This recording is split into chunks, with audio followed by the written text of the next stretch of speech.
macOS 10.13.5 has been released. We're going to take a look at what is new. Welcome to Apple Insider, everyone. It is Andrew here. 10.13.5 only has a few small improvements, and it was a little bit delayed from the release of iOS and the other barrage of updates that Apple let go earlier this week. Even though it came out on a Friday, it still came out before WWDC. So what is new here in 10.13.5? The biggest thing is going to be Messages in iCloud. To enable this, simply open up Messages, go to Preferences, Accounts, and tick the checkbox that says Messages in iCloud.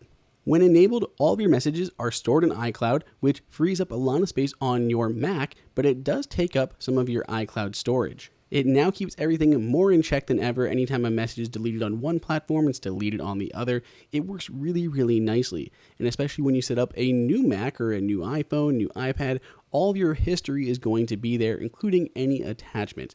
It's a really great feature and has been long delayed, so we are happy that it's finally here.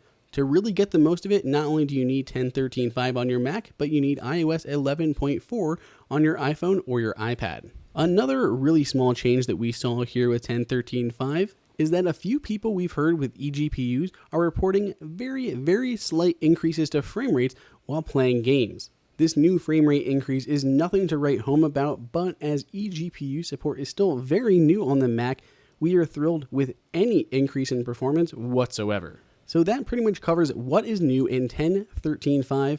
Stay tuned to Apple Insider to see what's coming out next with macOS 10.14 debuting at WWDC 18 next week.